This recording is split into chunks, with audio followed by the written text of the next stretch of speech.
പൂജ, ഞങ്ങളിപ്പോൾ ഇവിടെ വന്ന ആദ്യ ദിവസം മുണ്ടക്കൈ എന്ന് പറയുന്നത് ഒരു ഒറ്റപ്പെട്ട സ്ഥലമായിരുന്നു. പിന്നീടാണ് ഇവിടത്തേക്ക് ഒരു താൽക്കാലിക പാലം ഉണ്ടാക്കുകയും പിന്നെ ഒരു സ്ഥിരം പാലം, ബെയിലി പാലം ഉണ്ടാക്കുകയും ഒക്കെ ചെയ്തത്. ആദ്യം ഒരു സാഹസികമായ നിലയിൽ നദി മുറിച്ചു കടന്നാണ് ഞങ്ങൾ തന്നെ ഇങ്ങോട്ട് വന്നത്. ആർക്കും നദി മുറിച്ചു കടന്ന് ഇപ്പുറത്തേക്ക് വരാൻ കഴിയാതെ ഇവിടെയുള്ള മുണ്ടക്കൈ എന്ന് പറയുന്ന മുണ്ടക്കൈ അട്ടമല പ്രദേശത്ത് ജീവിക്കുന്ന ആളുകളെ രക്ഷിക്കാൻ കഴിയാത്തൊരു സാഹചര്യമായിരുന്നു ഉണ്ടായിരുന്നത്. ആ സമയത്ത്, അതായത് ഇവിടെ നിന്ന് മുണ്ടക്കൈക്കൊരു 3-3.5 കിലോമീറ്റർ ഉണ്ട്. ആ സമയത്ത് ഇവിടെ ഉണ്ടായിരുന്ന 3 വാഹനങ്ങൾ, ആകെ 3 വാഹനങ്ങളുണ്ടായിരുന്നു. അതായത് മുകളിൽ നിന്ന് മൃതദേഹം കണ്ടെത്തിയാൽ ആ മൃതദേഹങ്ങൾ കൊണ്ടുവരാൻ, ഇവിടെ നിന്ന് അത്യാവശ്യമായി ആർക്കെങ്കിലും മുകളിലേക്ക് പോകണമെങ്കിൽ പോകാൻ, അതിനൊക്കെ ആകെ കുറച്ച് വാഹനങ്ങൾ മാത്രമാണ് ഉണ്ടായിരുന്നത്. അതിലെ ഒരു വാഹനമാണ് ഈ തൈക്കുടം എന്ന് എഴുതിയിരിക്കുന്ന ജീപ്പ്. ഇവർ ഇവിടെ തന്നെ പെട്ടുപോയ ആളുകളാണ്. അതായത് ഈ വാഹനം ഇവിടെ ഉണ്ടായിരുന്നു, പക്ഷേ അവർക്ക് പുറത്തേക്ക് പോകാൻ കഴിയുമായിരുന്നില്ല. അപ്പോൾ ഇവിടെ ഉണ്ടായിരുന്ന, ഈ ദുരന്തത്തിന് ശേഷം ഇവിടെ ഉണ്ടായിരുന്ന ആ വാഹനങ്ങളുടെ ഡ്രൈവർമാർ നമ്മോടൊപ്പം ഉണ്ട്. സോബിൻ അല്ലേ? എൻ്റെ പേര് സോബിൻ. എൻ്റെ പേര് സലീം. അപ്പോൾ ഈ ദുരന്തം ഉണ്ടായതിനു ശേഷം പുറം ലോകവുമായിട്ടുള്ള ബന്ധം തന്നെ നഷ്ടപ്പെട്ടു. നിങ്ങളുടെ വണ്ടി ഇവിടെയാണ്, മുകളിൽ അനേകം മനുഷ്യരുണ്ട്. എന്തായിരുന്നു, എങ്ങനെയായിരുന്നു ആ സമയം? ആ സമയം പറഞ്ഞ സാറേ, വണ്ടി രാത്രി നമ്മൾ ഇവിടെ പെട്ടിട്ട് പിറ്റേന്നാണ് ഇവിടേക്ക് ഇവരൊക്കെ എത്തുന്നത്. എത്തിയതിന് ശേഷം നമ്മളാണ് ഇങ്ങോട്ട് ബോഡികൾ ഇങ്ങോട്ട് എത്തിക്കാൻ, ഇവിടം വരെ എത്തിക്കാൻ കഴിഞ്ഞത്. രാത്രി കൃത്യം 1:50 പൊട്ടുന്നത്. 1:50 പൊട്ടുമ്പോൾ നമ്മളെ തത്വമസി ജീപ്പ് രാട്ടപ്പാടിയിലാണ് പാർക്ക് ചെയ്തിരുന്നത്. നമ്മളെ വീടെല്ലാം നഷ്ടപ്പെട്ട തത്വമസി ജീപ്പ് എൻ്റെ വണ്ടി, 0607 വണ്ടി. അത് ഫസ്റ്റ് റെസ്ക്യൂവിന് ആ വണ്ടിയാണ് പോകുന്നത്. മുണ്ടക്കൈ നമ്മൾ നിൽക്കുന്ന സ്ഥലം രാട്ടപ്പാടിയാണ്. നമ്മൾ വീട് മാറി താമസിച്ചത്. നമ്മളെ വീട് പൂർണ്ണമായും നഷ്ടപ്പെട്ടു. മുണ്ടക്കൈ പുഞ്ചിരി മട്ടന്ന് നമ്മളെ വീട്. അപ്പോൾ നമ്മൾ താൽക്കാലികമായി രാട്ടപ്പാടിയിലേക്ക് മാറിയതാണ്.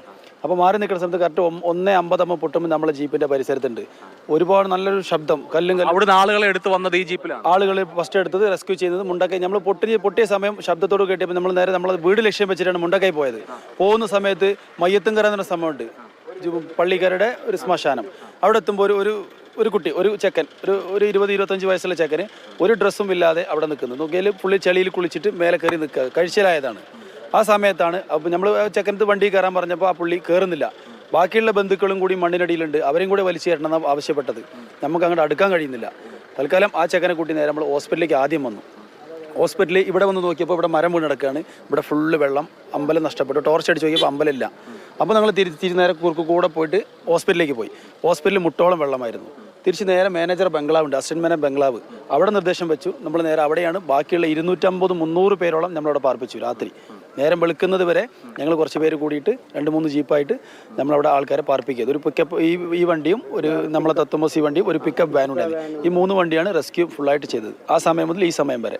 ഞാനിവിടെ വരുമ്പോൾ, ഞാനിവിടെ നിൽക്കുമ്പോൾ തത്വമസി വാഹനം മുകളിൽ നിന്ന് വരുന്നത് ഡെഡ് ബോഡികളും കൊണ്ടാണ്.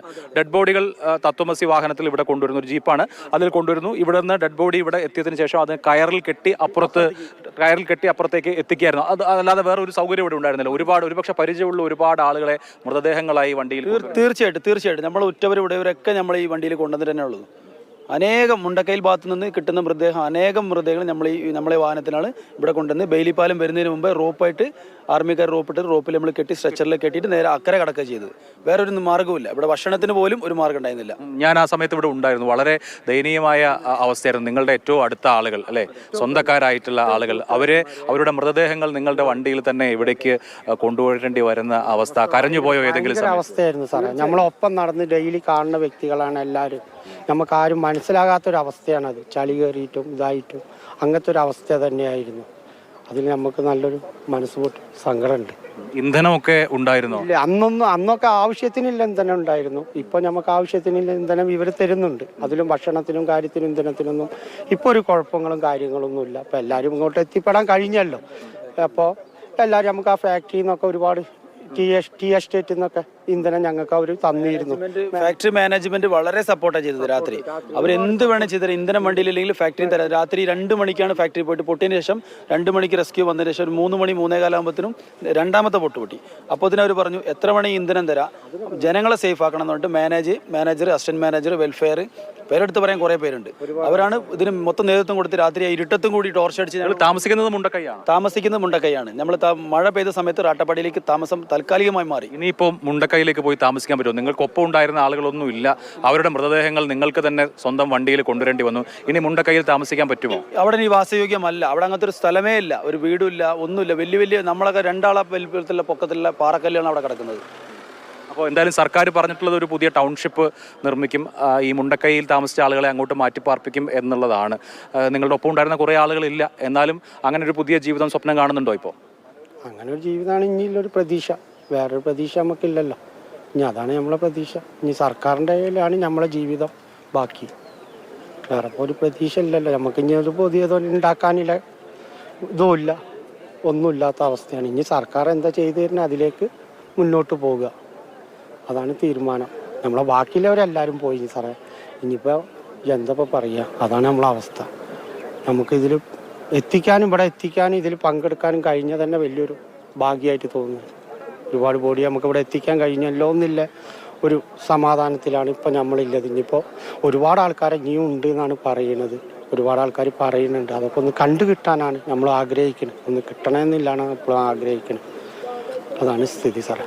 കുടുംബത്തിലെല്ലാവരും സുരക്ഷിതരാണ്? കുടുംബത്തിലല്ല, എല്ലാവരും സുരക്ഷിതരാണ്. അത്രയും ഭാഗ്യം. അല്ലെങ്കിൽ അതെ അതെ അതെ, തീർച്ചയായും വലിയ സേവനമാണ് ഇവർ ചെയ്തത്. പൂജ, ഈ രണ്ട് ജീപ്പുകളാണ് 3 ദിവസം മുണ്ടക്കൈയിലേക്ക് പോയിട്ടുള്ള വാഹനങ്ങൾ. അവ മാത്രമേ ഇവിടെ ഉണ്ടായിരുന്നുള്ളൂ. ആ വാഹനങ്ങളിലാണ് ഈ പുഴയുടെ കരവരെ പരിക്കേറ്റ പാതി ജീവനുമായി നിന്ന ആളുകളെ ഈ ജീപ്പിൽ ഇവർ കോരിയെടുത്തുകൊണ്ട് വരികയായിരുന്നു. അടുത്ത ദിവസം മുതൽ ഇവരോടൊപ്പം കളിച്ചു വളർന്ന, ഒരുമിച്ച് ജീവിച്ചിരുന്ന, ഒരുമിച്ച് സ്നേഹം പങ്കുവച്ചിരുന്ന മനുഷ്യരുടെ മൃതദേഹങ്ങൾ ഇവരുടെ വാഹനങ്ങളിൽ കയറ്റി ഈ പുഴത്തീരത്തെത്തിക്കുകയും ഇവിടുന്ന് കയറിൽ കെട്ടി അപ്പുറത്തേക്ക് എത്തിക്കുകയുമായിരുന്നു ആദ്യത്തെ ദിവസങ്ങളിൽ. ഹൃദയഭേദകമായ ആ കാഴ്ചകളെ അതിജീവിച്ച് പുതിയ ഒരു ജീവിതം അവർ സ്വപ്നം കാണുകയാണ്. ഇനിയും എല്ലാവരും അതിജീവനത്തിൻ്റെ പ്രതീക്ഷയിലാണ്. ഈ വലിയ മുറിവുകളെ അതിജീവിക്കാൻ അവർക്കൊക്കെ കഴിയട്ടെ എന്ന് ആഗ്രഹിക്കാൻ മാത്രമേ നമുക്കും കഴിയുകയുള്ളൂ.